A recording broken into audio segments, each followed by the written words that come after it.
Assalamualaikum warahmatullahi wabarakatuh. Baik teman-teman subscriber saya dimanapun Anda berada, pada kesempatan kali ini saya akan sedikit berbagi info kepada Anda sekalian yang ada di rumah ya.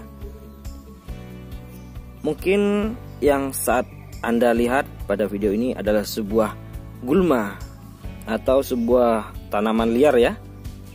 Tahukah Anda bahwa dari beberapa tanaman liar ini banyak sekali manfaat untuk kesehatan manusia.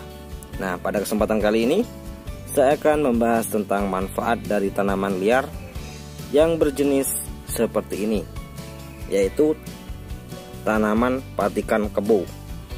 Nah, bagi Anda yang pernah melihat tanaman seperti ini, janganlah anggap remeh, karena tanaman yang bernama patikan kebo ini sangatlah bagus untuk masalah pengobatan batuk atau asma. Nah, bagaimana cara untuk menggunakan dari patikan kebo ini? Nah, yang pertama kita harus menyiapkan kurang lebihnya setengah genggam dari tanaman patikan kebo ini.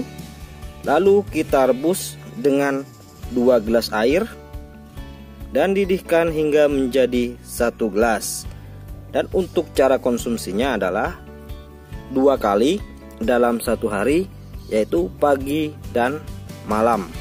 Nah, selain untuk mengatasi masalah asma dan batuk bronkitis, patikan kebo ini juga bagus untuk memperlancar air seni atau air kencing. Jadi Anda yang sering mengalami kencing tersendat-sendat, nah cobalah dengan ramuan patikan kebo ini. Jadi ciri-ciri dari patikan kebo seperti ini ya guys.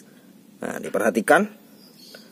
Nah, jangan dianggap tanaman liar ini hanya sebagai pengganggu atau perusak halaman ya. Tapi manfaatkanlah dari pengobatan tradisional ini. Baik. Semoga info ini bermanfaat buat Anda sekalian. Salam sehat luar biasa. Nantikan video berikutnya tentang manfaat dari tanaman liar seperti ini. Nah, tanaman liar ini adalah kerokot. Yang video sebelumnya membahas manfaat kerokot untuk mata minus. Nah, nantikan video selanjutnya untuk pengobatan lainnya. Terima kasih. Wassalamualaikum warahmatullahi wabarakatuh.